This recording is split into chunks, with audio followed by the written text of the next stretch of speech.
My child would rather be dead than be with me. I got the message from the TV station saying, hey, will you share this story? I was like, you insensitive, how dare you ask me to share my pain publicly, my greatest heartache. But I sat in my car broken, and I just said, I need help. I don't know where to go. I don't know what to do. I don't know if she's gonna make it, but if she lives, please help me. This is what we know. People don't want to die, they just want to kill the pain. And they don't know how to kill the pain unless they end their life. I said, God, please save her, help me, for people who care. My child is alive. Yeah. She's doing great. And that's something big to think about. I mean, whatever it is, if somebody's watching that's struggling right now, it's like, listen, it gets better. Yeah. There's more on the other side of whatever it is you're dealing with, and you can get through it, and you're loved, and we need you.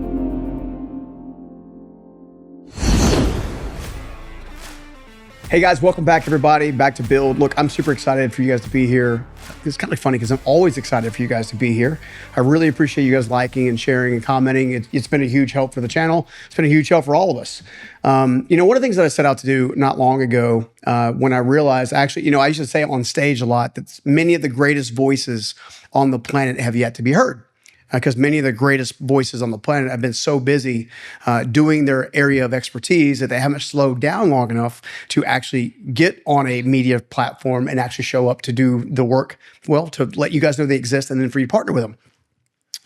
And as a result, I began doing something a little bit different with the show. I began not only having the world-class guests that you're also know, like, and trust and are accustomed to, but also introducing you to new world-class guests as they're actually building out their platforms and brands and things of that nature. And it wasn't that long ago, I met a young lady named Brandy, who actually is the founder and CEO of Promise to Live. Now, Promise to Live is something I'm really excited to jump into and tell you all about today with Brandy. But more importantly, before we jump in there, part of the reason I'm doing that, and I don't know if I've shared this on the show before, but for those of you who don't know, about 30 years ago, it's been a while, I almost took my own life. I came very, very close, very, very close. And if it hadn't have been for a linchpin of a person named Susan Batts, A.K. Mama Wama, she passed away from cancer in 2016, unfortunately, I wouldn't be here. And I wouldn't have written books. I wouldn't have graced stages. I wouldn't be training people. I wouldn't be teaching people, all these kinds of things. And so many times we get lost in the scenario of kind of where we're at now that we forget that there is a future ahead of us because the present seems so, well, difficult, right? So I'm sharing that publicly for the first time, and I'm hoping to share more about it. But with all that in mind, I want to introduce you to Brandy Vega. Again, founder and CEO of Promise to Live, also owns a media company, also does a lot of amazing things out in the Utah area, literally world-class individual. So Brandy Vega, welcome to the show. Can't wait to talk to you more. Thank you. And you know what? I am so glad you're still here, Stephen. I mean, just think about that moment and how it could have changed everything. And then you sit here and you ponder for a minute just the ripple effect of your life and how much good and what impact and influence, and it all could have been wiped away in just a minute. So thank you for being here.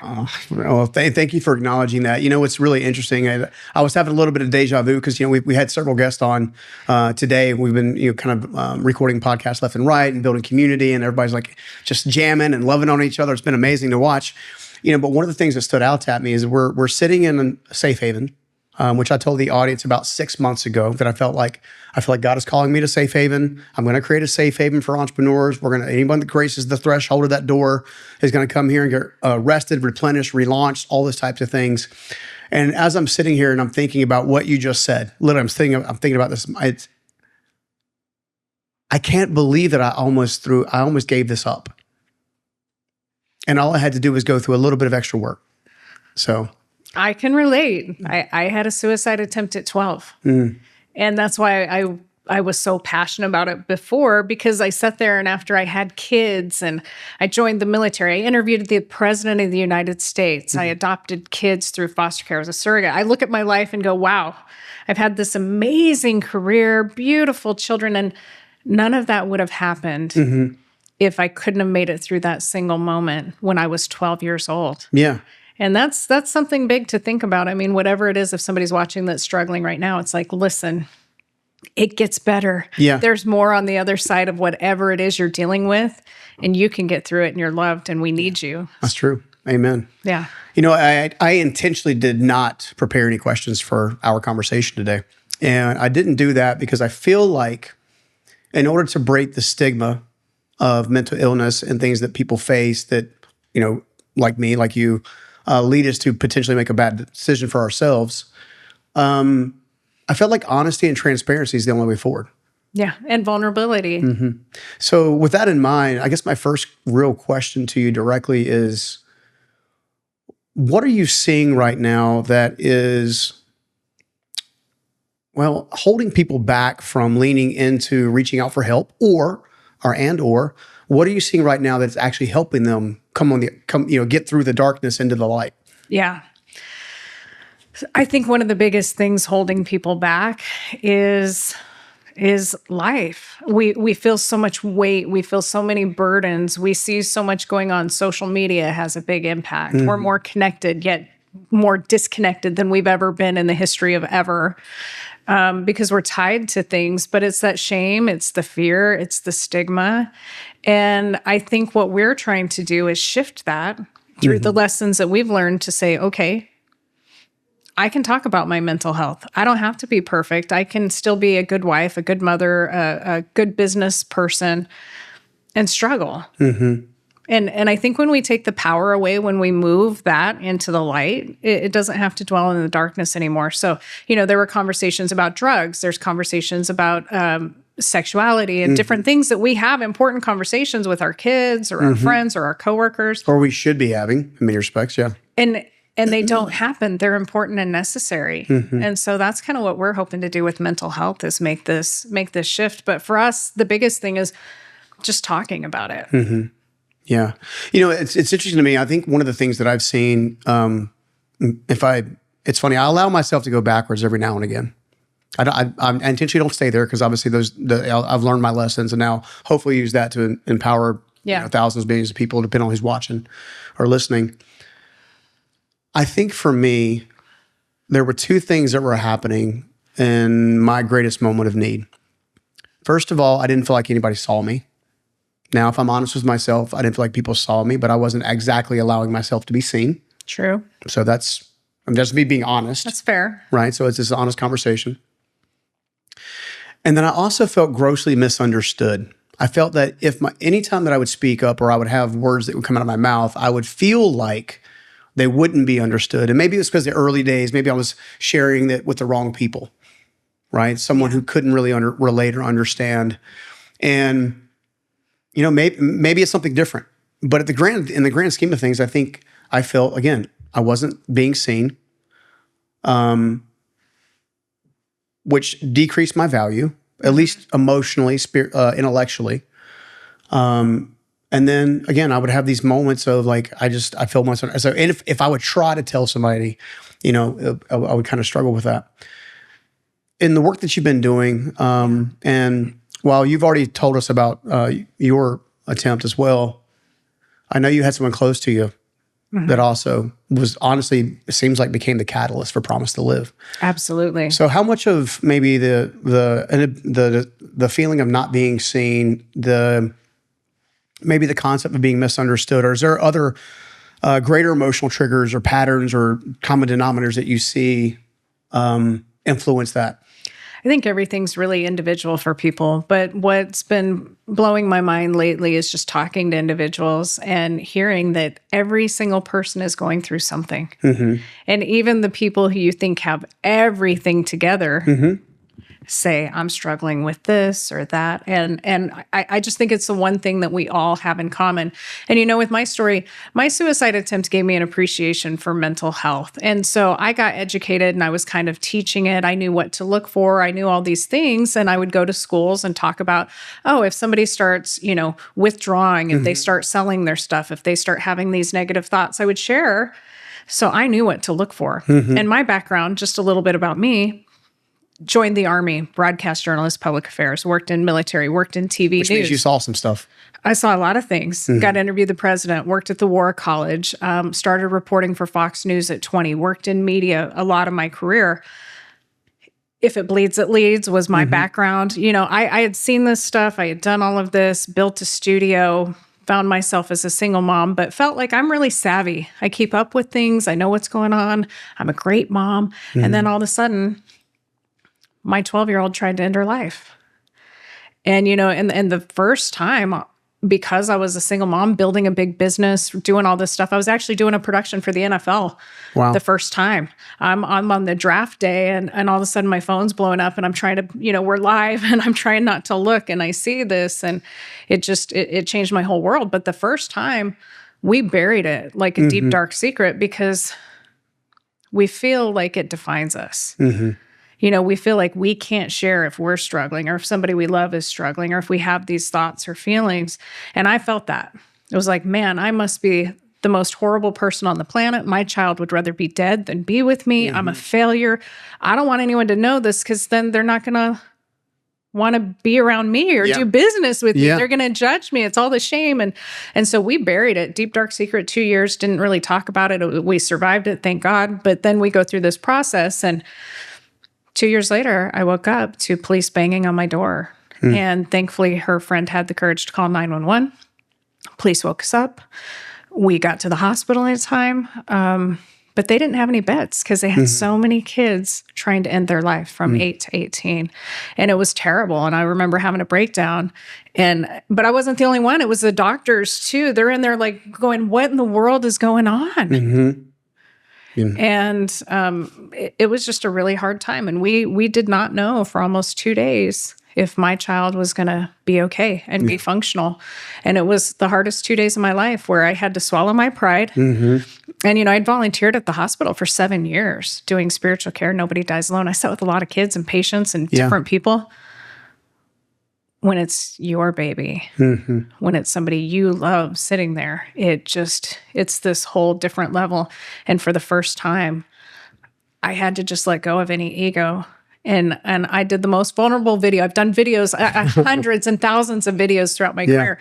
But I sat in my car broken and I just said, I need help. I don't know where to go. I don't know what to do. I don't know if she's going to make it, but if she lives, please help me. That video went viral. 12,000 views on my personal page overnight, hundreds of messages from amazing friends and colleagues and people that I'd go, wow, they're like the Stephens of the world. You look at them and just think, that guy doesn't have a single concern, handsome, successful, all the things. You look at it and go, but these people were messaging me saying, my story, my story, my story. And it blew me away. And at that same time, I got the message from the TV station saying, hey, will you share this story? I was like, you insensitive beep, beep. That's how I felt. It was like, how dare you ask me to share my pain? Publicly. My greatest heartache and failure. We want to, get me on your podcast. Let me talk about Promise to Live, my studio, all the success all day. Hey, tell me why your child wanted to kill themselves. Tell me why they'd rather be dead than be with you, and it was really hard. And I was disgusted. Actually, I said, no way, I'm not going to be I'm not doing the news story. But, at that point in time, I learned to surrender. And I submitted my will and I said, God, please save her, help me. And that's when I got a message. And that was kind of the catalyst to this whole event. And I'm happy to say, for people who care, my child is alive. She's doing great. She builds professional mascots. So if you see the Dallas Mavericks or the Kansas City Chiefs or any of these people, she's built those mascots and she's doing really well. But this has been a process. And what I found was, like, through the power of a promise during that time, is how could we really make a difference and what could we do? And the news station called me back after I made a promise to God that I'd do anything, because I was given a message that said, I'll give you a second chance, but there won't be a third. And my daughter woke up and I said, are you glad you're alive this time, or do you wish you would have died? And she said, Mom, I didn't really want to die. This is what we know. People don't want to die. They just want to kill the pain. And they don't know how to kill the pain unless they end their life. And so I love programs and taking this back and educating people and letting them know that there are other ways.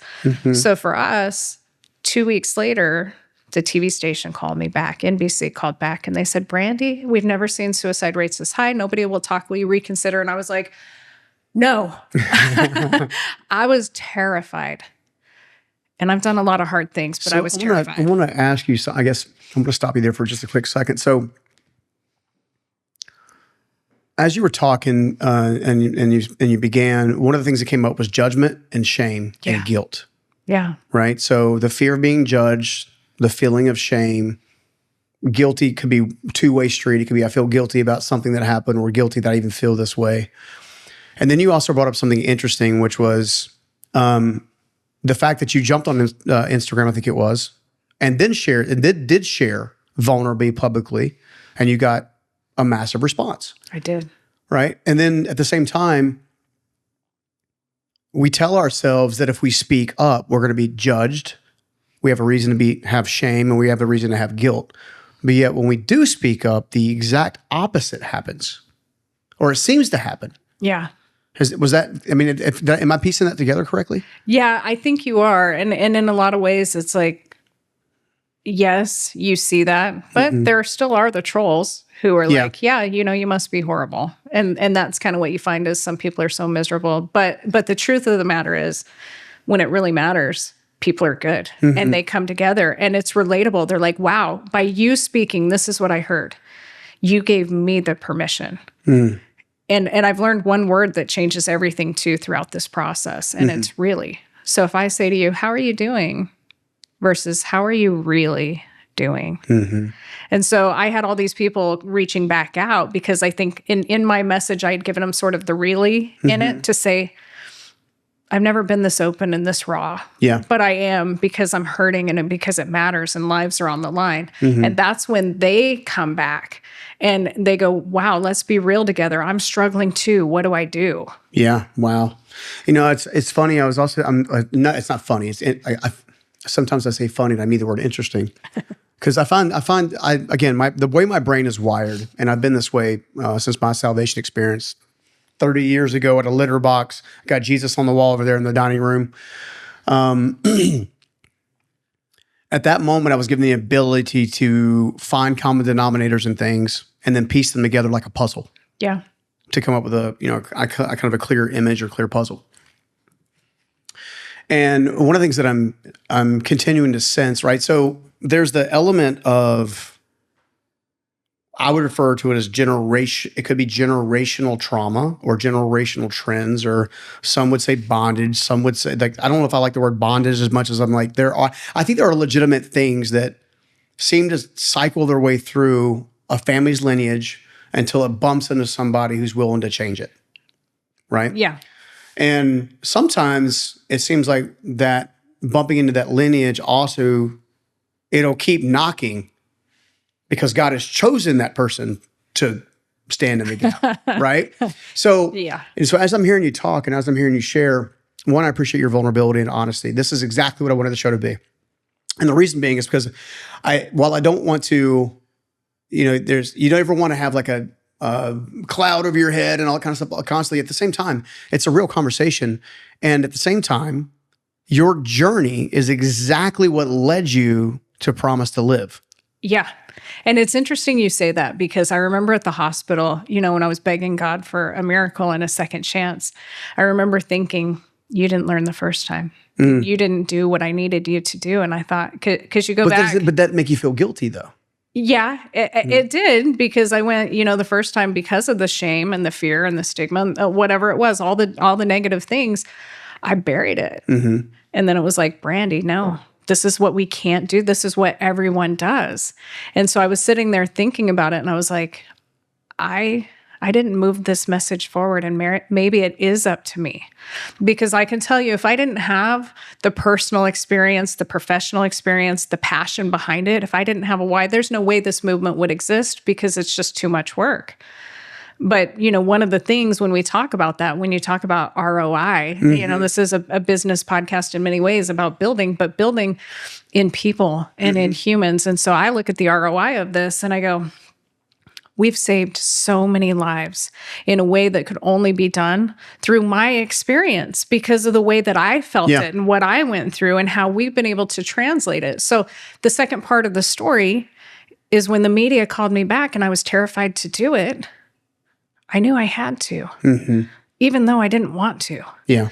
And what I said in that interview, and what I'll say to your viewers and to anyone who ever listens to me, is stop what you're doing, Go ask your kids, your spouse, your loved ones, point blank, are you suicidal?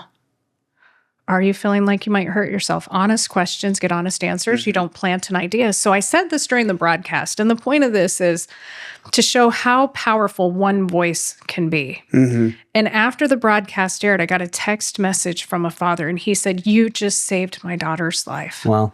I said, "What do you mean?"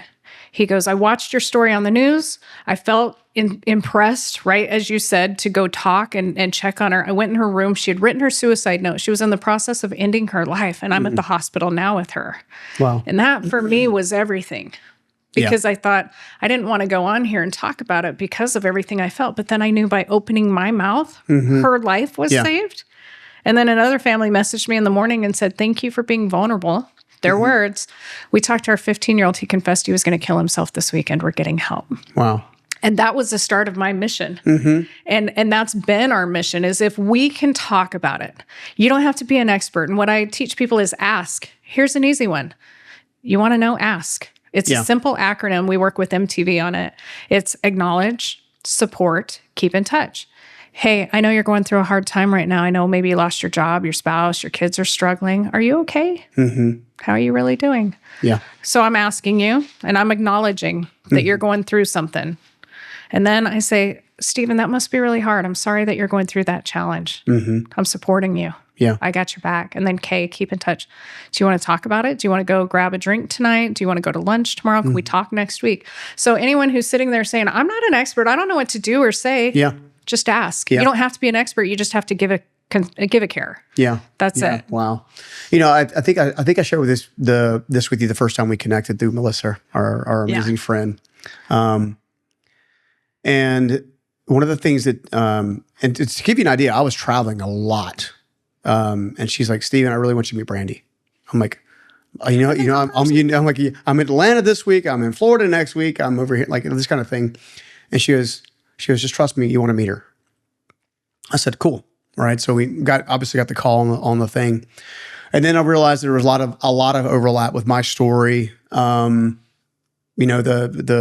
woman I mentioned to you before, Susan Batt, she gave me literally 11 words that I've used many times since then, which is, and everybody's heard this part before, "This too shall pass." People have heard that before. I'm like, yeah, whatever.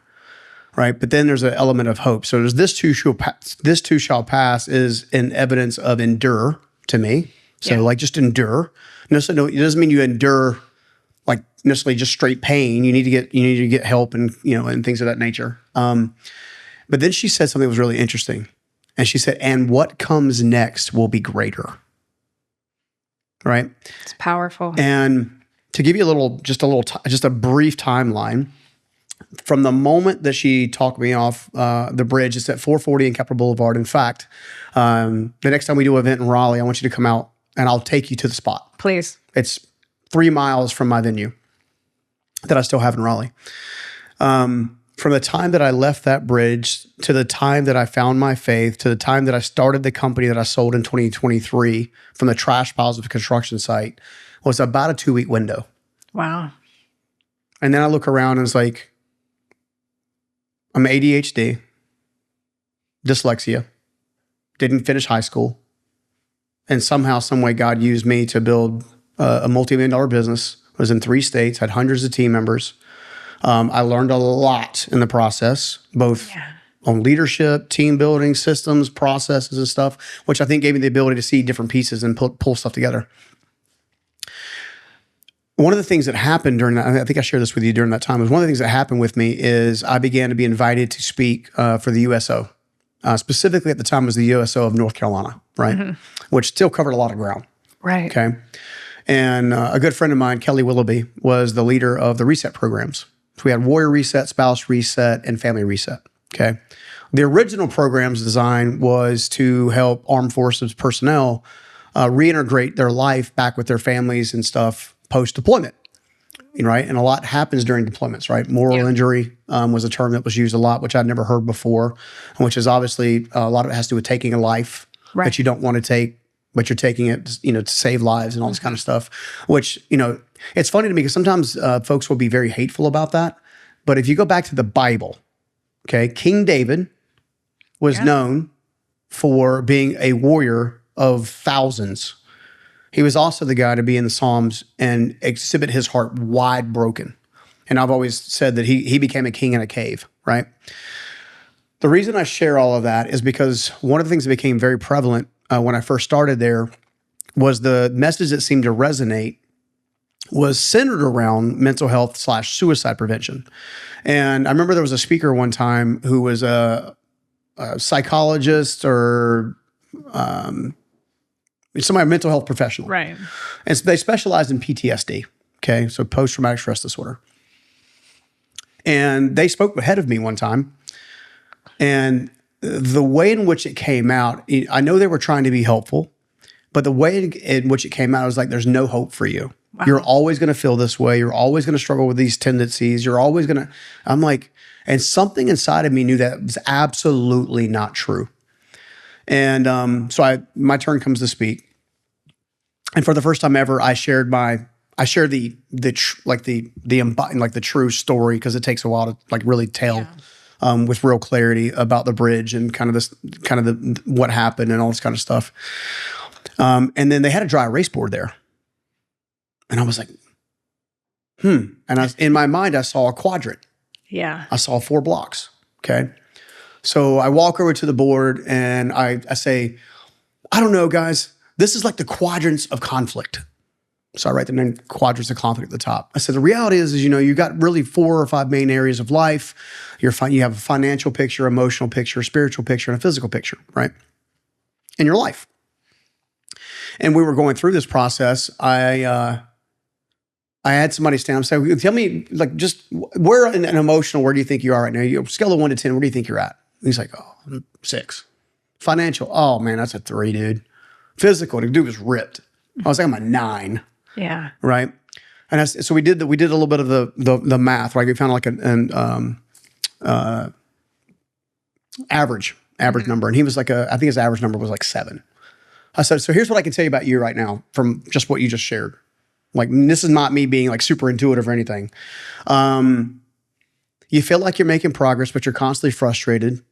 A lot of times you feel like you're not enough, but you push through anyway, and you seemingly live a pretty good life. Mm-hmm. You face overwhelm, you face burden, you face these types of things. And he's like, bro, starts tearing up. He's like, bro. And I was like, all right, well, let's do somebody else. So he says, man, he's like, dude, that was amazing. Right. And I felt like God highlighted somebody to me. So I went to this other person. It was a female. And she stood up and I said, okay, what's your name? She shared her name. I said, okay, let's do the same exercise. So let's be honest. Where do you think you're at right now in emotional state? Just emotional well-being, health-wise, right?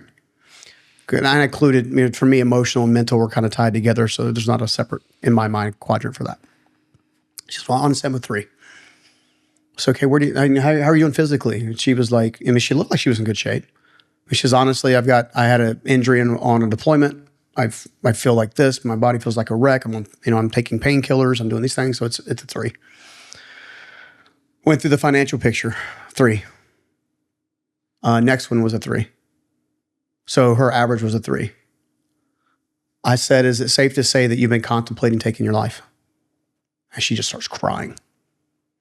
And about that time, 6 other people around her, men, Marines, started crying. What I learned was you could do this exercise with anybody. Right. Sit down at a paper and pen. Where are you at in these 4 categories? And if you're about a 6 or below, you need to get help pretty much immediately. Right. If you're a 7 to about an 8, it would be nice to have an accountability partner and stuff like that. You get above that, you start feeling like you're thriving, right? And I say that to say that so many times the evidence is hidden in plain sight. What I discovered was in that moment, and it became a signature piece of content, honestly, called the Quadrants of Conflict, that I use for marriages, I use for all kinds of things, right? Because you can break things down based on where people are at. You can see where, and they're rating themselves in the moment, not knowing what the outcome is going to be. And what was really interesting about that is it helped me uncover the coverable, right? Because you're not thinking about, I'm a 3, I'm a 4, I'm a this, I'm a that, and it takes the mask off. Which is a long-winded way to say, what processes and systems are you seeing that allow people to take the mask off to actually ask for the help they need. Yeah. Well, I think, again, thank you for sharing that, and thank you for the work that you're doing, because as you're going through it, it made me emotional because I'm seeing that too. And it's like, we host these town halls, and when we bring in experts every single month that talk about different areas, and, we're going through it. And a lot of ours focuses on the power of a promise, which I want to get back to, about the promise that you made. What's her name? Mama Wama. Mama Wama. Yeah. I want to go back to that because that's a big premise on what we're doing. But I think, again, it's giving them the safety, creating the safe haven, as you have here, to be able to say it's okay to talk about it. Yeah. And that's really what we have to do, is when you open up these opportunities and people know it's okay to share, and they can really see it, know that they're not broken, and know that there's hope. Like, that's probably the number one thing when we look at it. But for us, ours goes into the power of a promise. So when we don't love ourselves enough, when we're going through financial trauma, when we're going through marital, emotional, whatever it is, sometimes we don't love ourselves enough to want to stay, get up, focus, move at all. But I love somebody else, my kid, my husband, my whatever it is. And so what we've decided to do, and what we've asked everyone, is we want people to make a promise to reach out for help. Yeah. What does that look like? It doesn't matter. Just promise that you will. A friend, a family member, a resource, AFSP, NAMI, Jed, Trevor, the VA, or call or text 988, which, if people don't know, that's the 911 for mental health. So our big part is making that initial promise, because none of these treatments, none of this other stuff matters if you're not here. It's funny when again, when I say funny, I mean interesting, not hilarious. I remember I was downstairs in my office here at the house. And you began sharing with me how the promises are made and kept. And I was like, I did make a promise. You did. My promise to Susan, again, if I didn't share it already, was I would call her at 9 a.m. the next morning. She got me from out of crisis. Yeah. And what did she do? She acknowledged you. Hey, I know you're struggling. I know you're here. It's okay. I'm here for you. She supported you. Mama Bear also came out too. I got you. I got you. You're not going to do this. I love you. Stop. Yeah. And keep in touch. You're going to check in with me tomorrow. What she didn't realize is the power of a promise, and maybe she did. But that's what we've found, is there is significant power. In fact, general studies show if you make a promise right now ahead of time, you're up to 60% more likely to keep it when it counts. Now, that's a generic promise, but does it matter? So if I get you to make me a promise, what are you going to think about? You're going to go, man, I can't let them down. I don't want to disappoint. My word means everything. There is power in a promise. What is a marriage? It's a promise. Yeah. So when we're getting people to make that promise to live, it's so critical. And it's such an easy way to have the conversation, to go, we have these pocket hugs. And it was fun because I was able to give them out to some of the team here today. And I made these. Which I thought, this is brilliant, by the way. Thank you. And, we ask people to make the promise to live. You get a coin to keep and a coin to give. The coin for you to keep is a reminder that you are enough, that you're loved. You can do hard things. It's a tangible reminder. We sit here and we hold it. And I want to share briefly how it started, because it is about connection. It's just like Mama Wama. I had somebody who I didn't even really know. So if somebody's coming on your mind and heart right now as we're talking, I would say, let's reach out to that person. But this girl that was a childhood friend of my husband, she saw the work I was doing talking about this, and she sends me a card in the mail randomly. Never talked to her, nothing. She goes, Brandy, I follow you on social media. I see everything you're doing. You're always helping everyone else, but how are you really doing? And she sent me this generic coin that just had a heart on it, and it said pocket hug, and it said, it's a hug from me to you. And I was just like, wow. It meant so much to me, because I look like I have it all together. I'm out speaking about this stuff. I have no problems, no worries, no concerns. I figured it all out. No, it's hard. Yeah. It's really hard. And sometimes it's a lonely road. And the fact that somebody checked on me, who didn't know me well, made it less of a lonely road. Yeah. And I took that coin and I was like, this is so cool. And I kept it in my pocket and I held on to it. And every time I touched it, I was like, it was like this little boost of energy. Yeah. I felt good. I'm reminded that I matter. And I was like, that is so cool. And I kept it in my pocket with me. Every day I touched it, I just, like I am right now, you fiddle with it, you find it. It's a comfort. It's an emotional support coin. Anyways, hold on to it. And I got asked to speak at my friend's son's funeral. I spoke at her daughter's funeral 9 years earlier. When I did Nobody Dies Alone at the hospital. Vulnerable. You get to meet people in their hardest moments of their life, and you build these lifelong connections that never go away. And so I was with their daughter for 5 weeks while she fought for her life, and it was ruled a suicide. And I spoke at her funeral. She was about 35 years old, police dispatcher, left behind 2 kids and a family. And 9 years later, I was now asked to speak at her son's funeral, about 35 years old, overdose. And I'm sitting there and I'm just sick. I'm like, how am I going to do this? She's lost 2 of her 3 kids. You know, I was just broken. And I'm clinging to my coin that this sort of stranger sent me. And I felt inspired to give her my coin. And I reached in my pocket. I said, Kathy, somebody sent this to me and it got me through some hard times. I want you to have this pocket hug and know that I love you, that you matter, and I'm here if you need me, but don't forget it. So she takes it. She keeps it in her pocket. She messages me a week later and she goes, Brandy, I have to tell you, that little pocket hug you gave me got me through the hardest week of my life. Wow. The mornings I thought I couldn't get out of bed. I didn't think I could focus. I touched it and I felt like you were there with me, and it gave me the comfort and it gave me the courage to get through these things. And I was like, wow, if it did it for me and it did it for her, what if we could do it for everyone? And so I went back, I designed these and we had them made. And we've given out over 80,000 of these pocket hugs. And it says on the back, says, when times are tough and you don't know what to do, here's a hug from me to you. And then it says at the top, call or text 988 if you're struggling.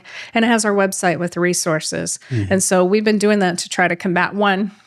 We all need it. It doesn't matter if you're the CEO of a $1 billion company. You need to know that you matter. I think you'd be very surprised at how many very successful people on paper feel very empty inside. I will tell the audience point blank, I've shared it numerous times in different ways, that outside of that bridge moment, my loneliest moment is when I seemingly had everything. Yeah. Could do what I want, go where I want, had money, had all the things.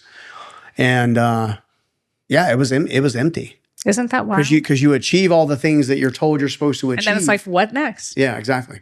Yeah, and what fulfills me is just doing this. Why we started doing the show. It's why I started speaking. It's why I started writing books. It's like there's the greatest purpose in life you ever have is, they say, is serving the person you used to be, or that's what I used to say from stage. But on top of that, the greater purpose is coming up with conduits to serve the people you used to be. Well, and to serve others. Like, you're feeling depressed? Okay, go serve someone else. Go help somebody else. I mean, homeless. At the airport yesterday, they were trying to get the flights arranged, and I was talking to the agents. And then I said, can I give you guys a hug? They're like, huh? And I gave them these little pocket hugs. And these 2 gate agents got teary-eyed and said, how did you know I needed this today? They go, can I have a real hug? So they come around the counter, and I'm hugging the airport workers, and they needed a moment. We all need that. We all need to know that we're seen. Yeah. Somebody cares. Yeah. A reminder, maybe that it could be a reminder from God that you can be his voice, his eyes, his hands that day. But there's also an epidemic of loneliness. People feel so alone. And so this has been a really good way to do that and to have the conversations. I've talked to so many people who say, Brandy, my kids are struggling, my coworkers. So you say, hey, things are tough, but I love you and I care, and I made a promise to reach out, and I want you to do the same thing. Will you do it? Yeah. Great. Now keep this with you as a reminder of that promise. You know, what's really, again, I'm going to use the word interesting this time. I caught myself. What's really interesting to me is on the surface, there may be people listening or watching and saying, really a pocket hug is really going to add that much value.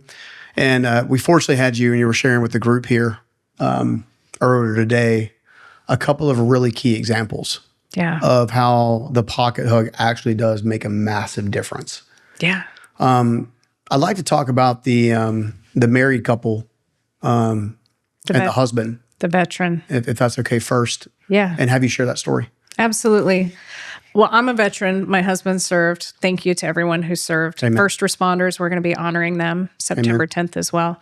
But I had a lady who came up and she found me at this convention. And you know what? Sometimes, like, what I've decided when I submit is you can't ask God to guide your footsteps if you're not willing to move your feet. And sometimes you have to show up at places. Sorry, I dropped the mic on that one. It's true. Yeah. If you want him to guide your footsteps, you move your feet. And sometimes you go, man, I mean, for this podcast, it was like, well, can you be here next week? Sure. Let me just change my schedule. Like you made it happen to meet with me. I made it happen to meet with you. Yep. I made it happen for this event, even though I was kind of like, I don't have time. And I show up and this lady, she comes and finds me. I need to talk to Brandy. I need to talk to the founder. She goes, I have to share this story with you. I came to one of your town halls, one of your events. I learned about Promise to Live. I learned about the pocket hug. She goes, my husband's a Vietnam veteran, and he's really struggled with PTSD and alcohol and anxiety and a bunch of things. She goes, I love what you're doing. I brought it back home. We sat down. We had a conversation. I knew what to say. She goes, and I asked him to just make me that promise that he would reach out for help, whether it's me or whatever, the VA. And she goes, he made the promise, and he took your coin. And she goes, he keeps it in his pocket every day. She goes, I'm blown away. He will not leave home without it. He puts it in when he gets up. He takes it out when he goes to bed, puts it with his wallet and his keys. She goes, by the way, I've washed it more than a dozen times. It holds up. Thank you, manufacturer. But I was like, that's so great. And then the but comes. She goes, but the other day, the demons got the best of him. And he had a really hard day and he had a hard night, and he went storming out and he said, I'm done. I can't live another minute. I'm done with this life.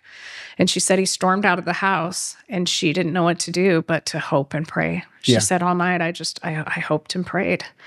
And I didn't know if I'd ever see him again. She said, but at 5:00 in the morning, he came walking in the door and he was holding your coin. She said he had tears in his eyes and a coin in his hand. And he said, I'm still here because I made you a promise and because of this damn coin. And I was just like crying at this point. I'm like, yay, damn coins. I'm so thankful. But it's powerful. It's powerful, that promise that he made. And I think too, the power that this holds is sometimes more, it's greater than just a coin. Yeah. It's for me, it's like the wedding ring. Yeah. You look at it and you go, yeah, I made you a promise. It means something to me. When you look at that, you think about the commitment. When I hold this, I think about the commitment, and I think, who'd you make your promise for? Is it for you? Is it for someone else? And you know what's interesting? I told you my daughter's doing good. We had a hard conversation, politicians, economy, taxes, all this stuff that makes everybody like not want to be here anymore, right? Yeah. And we're sitting there, we have this very hard conversation, and then she just stares at me and she looks at me and she's looking for a minute, and I'm like, oh dear, what's she thinking? And she goes, Mom, I can't wait to get old like you. And I started crying. What? I'm like, old? I use oil of Olay. What do you know? I was like, it wasn't just the fact that she called me old. It was the fact that was the first time in 6 years that she said she wanted to live. She saw a future. That she saw a future and that she wanted to be around for it. So sometimes it's like, if you can get somebody to make a promise to live, it might get them through those challenging years until you find the hope and you find that season of life and love that feels good, that you want to be here. Yeah. And that's what we're trying to get everyone through. If we can get you through that hard time, then we want to do it. That's awesome. You know, one of the things that I've realized, especially now being on the other side, I'm going to say this publicly just because I want people to know, especially for people that have a classification of a disorder of some kind, right? Bipolar, borderline, PTSD, whatever. I've discovered that there are actual practical therapies now that are actually effective, that reduce and or eliminate symptoms of chronic depression, chronic mania, chronic anxiety. Some of the most beneficial ones that I've had have been what's known as family systems therapy. Okay. Learning to love and kind of accept all your parts and the stuff that you would normally repel away from yourself. And, which is a form of what they call reparenting yourself from your inner parenting. Which is it? Whoa, so got a little police car out there. But the follow up to that was it's all a form of what they call psychosomatics, right? Which is honestly not medical based. One of the things I realized early on is I was actually more inclined to not treat myself very well on pharmaceuticals that I was without them and actually just getting actual real help. And it's not saying that traditional therapy models like what you talking to a therapist is not helpful. I believe that is. I'm also cognizant to make sure that it doesn't feel like a form of rumination. Right. Like you're just talking about the same event over and over again, which is why I like the family systems therapy, the psychosomatic style work, is because it actually unprograms the subconscious mind, which is where all the conscious stuff is coming up.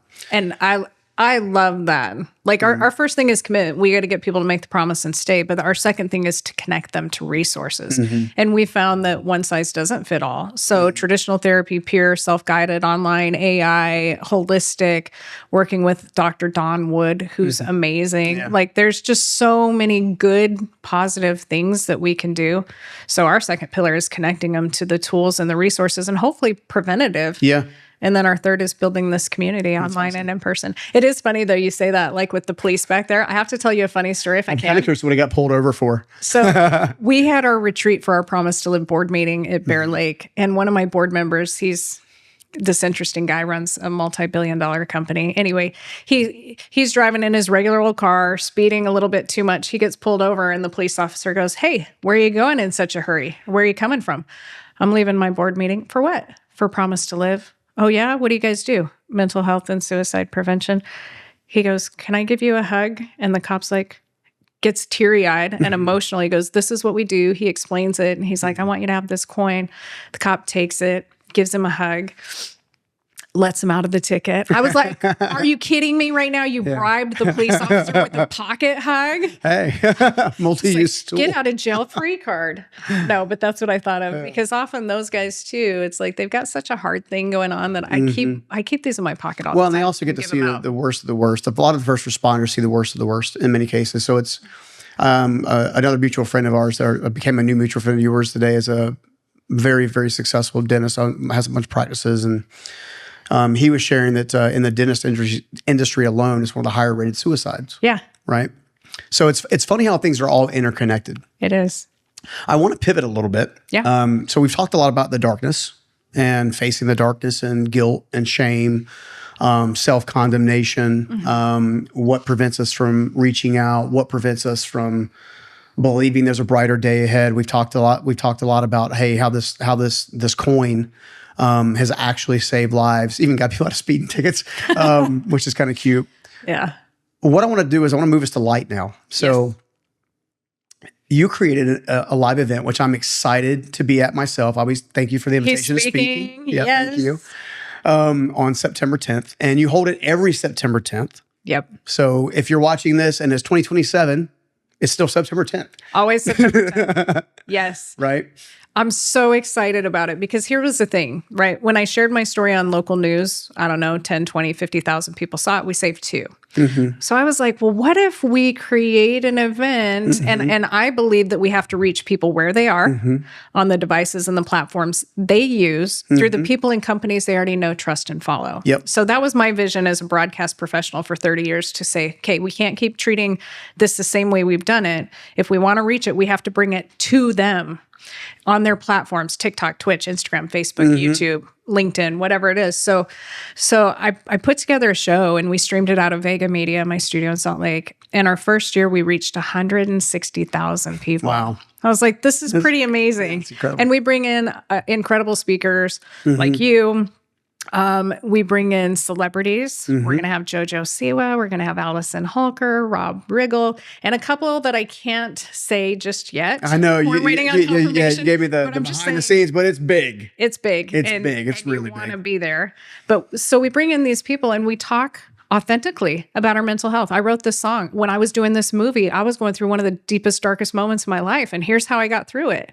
But it's still a fun night. It's hopeful. It's encouraging. And we share resources and tools. Here's how you get through it. Here's the number you call. So we did the first one out of my place. Because I know when it really matters, people come together. And I'm old enough to remember Live Aid from 1985. Greatest show in the world. I was fairly young, but I still remember. I was a little girl, but I remember watching and thinking, what are all these celebrities and singers doing? When it matters, people are good. And they come together. And I think coming together now for mental health, the greatest challenge of our time, is a good time to do it. So anyway, we had 160,000 viewers our first year. The next year, we did it again. 400,000. Last year, we decided, let's move it to Hollywood, on Hollywood Boulevard, right across from Capitol Records in the iconic Avalon Theater. over 3 million people. And this year we're doing it and we're expecting our reach of 5 to 10 million. And it's just to get our voices together. We want to be this annual event like the Oscars, the Emmys, the iHeart Music Awards, where people come together and you make this commitment again. I promise to live. I promise to reach out for help. And if Stephen can talk about it, and if JoJo can talk about it, and some of these other people can talk about it, imagine the ripple effect there. We started at the ripple. I think coming back to that, if we have Jay from Jay's Prehistoric Pets, he's got over 60 million viewers and subscribers. If he shares his story of being adopted and abandoned at birth, being orphaned, having to go hunt creatures, reptiles, and selling them to make a living, you can start to see yourself and go, man, there is hope. Yeah. It does get better. I could be like that. I could get through this. Yeah. And so every single year we're doing it. And I'm so excited that you're going to be there. People can live stream from anywhere in the world. And we had over 117 countries tune in. Gracious. And this year, if you want to host a party, if you're an influencer, if you're a celebrity, if you want to sponsor, all of it. Because we need help to get the message out there. Yeah, for sure. So where do they go to find that more? So you can go to Promise to Live. It's the number 2. And the reason we have it, Promise to Live, is the first promise is for you. You're making your promise to live. And the second one is sharing it with somebody else. Yeah. Multiply it, reach out. So promisetolive.org. We have information on there. You can find me everywhere, Brandy Vega, on social media, Facebook, Instagram, LinkedIn. Yeah. So I'm excited. It's really cool because I think what's going to happen next is, especially when the show gets out, there are a couple things I'm hoping that happen. First and foremost, I hope everybody watching, listening, will take the time to be there. Whether they come in person, whether they stream live virtually, it's a nominal investment of any kind. Yeah. And mainly it's more of a way to actually support what's going on, anything else. Like it's more of a give back program than anything else. But on top of that, I want them to take the time to go, like right now, as soon as this show ends, I want them to stop what they're doing, take 30 minutes, reach out to 5 people that they love and say, how are you doing? Can I ask for one favor before they do that? Of course. How about you go to promisetolive.org, and I'm going to ask you, I'm going to beg you, I'm going to plead with you right now and tell you, if we can hate for any reason, we can love for any reason. Oh, gosh, good. And if you're within my earshot, I love you. Yeah. I love you. God loves you. We need you. Will you please make a promise to reach out for help? If you find yourself in the darkness and you don't know how to get out, will you promise to reach out to a friend, family member, resource, or 988? Yeah. Everyone listening, please go online right now and make that promise to yourself and think about the person you're promising for. Yeah. Would you mind doing that again? And the reason I want you to do that, I'd love for you to talk directly to them. Yeah. I want them to see the sincerity in your eyes, because we've obviously, everybody on the team here and everybody's been part of the group we've had here today. They all know the sincerity. Like it exudes. And I'd love for you to talk directly to them for a couple seconds, if that's okay. This is hard. I have a woman on my team who lost all 3 of her boys. And I just want you to know, if you are watching or hearing this right now, if we can hate for any reason, we can love for any reason. I love you. And when I say I love you, I mean it from the bottom of my heart. I love you. The world is better with you in it. We need you here. Whatever it is you're going through, you're not alone. There's always somebody here, whether it's me, somebody you might not even be thinking about, these resources. Please stay. I promise it gets better. And would you please go to promisetolive.org and make that promise right now, whether you're struggling or not. You need to make a promise and a commitment this very moment that I will reach out for help if I feel like there is no help, if I feel like I'm in the darkness and I'm struggling. Make a promise to reach out to friends, family members, trusted resources, or call or text 988. We need you. We love you. Please, whatever you do, stay. Thank you for doing that. Thank you for giving me an opportunity to share this, because, I was telling you the gal I lost, she goes, Brandy, it's not fair. Because I say sometimes, I'm one of the lucky ones. I got a second chance. She said, it's not fair. You got a second chance. And I didn't get one second chance with either of my 3 sons. And my stepsister lost both of her boys. I lost both my nephews to suicide. It's not lost on me. Yeah. Da Vinci said it best. He said, I've been impressed with the sense of urgency. Knowing is not enough. We must be willing. Being willing is not enough. We must do. Yeah. And so that's what we've been looking for is, you know what, you just have to ask the questions. You have to ask for help. It's not a sign of weakness. It's a sign of strength. And we're in this together and we got to rise together. So I love you. Oh, thank you. Appreciate the opportunity. I can't wait for you to come and speak. Everybody tune in, go make your promise to live, and join us live. Tickets are probably going to sell out soon. Yeah, I love it. Brandy, thank you so much. I love you back. You're awesome. Thank you. You really are. You exude exactly what the world needs in this particular area of suffering and surrender, honestly. So thank you very much. It's my mission. Thank you. Awesome. Hey, guys, that's going to do it for Build. I hope you guys enjoyed that episode. Look, I'm going to just touch base with you guys just for a quick moment here.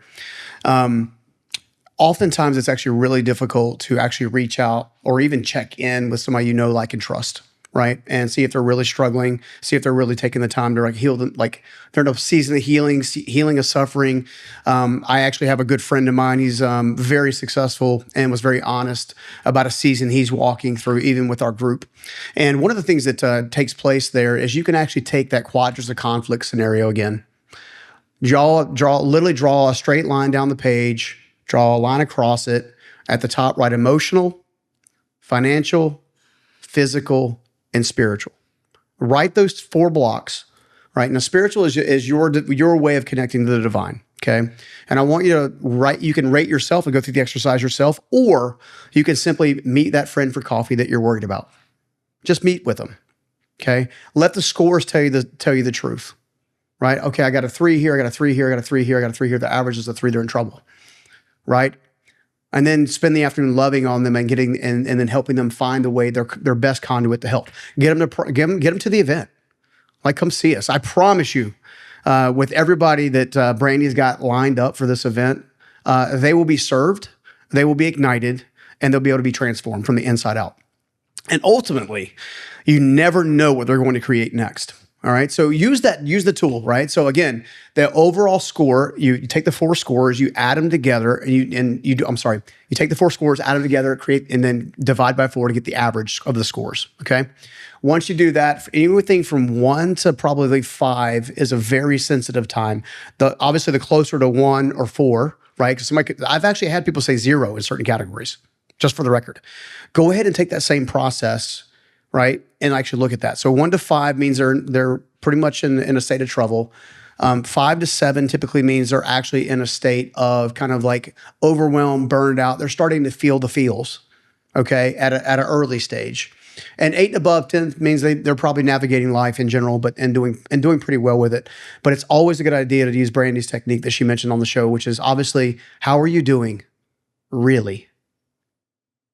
It takes an extra 10 seconds to add the word really and pause. Sometimes the greatest presence you can have is actually in the pause. Let them feel the feels. Let them see that you care. Let them open their heart to you and be sincere and hold space. You don't have to carry it. It's not your job to fix or to shift, but you can hold space for them to feel the feels and then get them the help they need. So with all that being said, I hope you enjoyed Build. I can't wait to see you on the next one. Much love. Take care. Peace. Hey guys, I hope you enjoyed that amazing conversation. And if you want more just like that to help you level up your life and your business, you're not going to miss this next one. Check it out. I hated sport. I hated football. I never wanted to go to practice. I prayed, I was like, God, let it rain and thunder today so they cancel practice. Cancel practice, because, you know. So how'd you go from not really wanting to play sports to all of a sudden be one of the most competitive athletes on the planet? I'm just about ready to give up.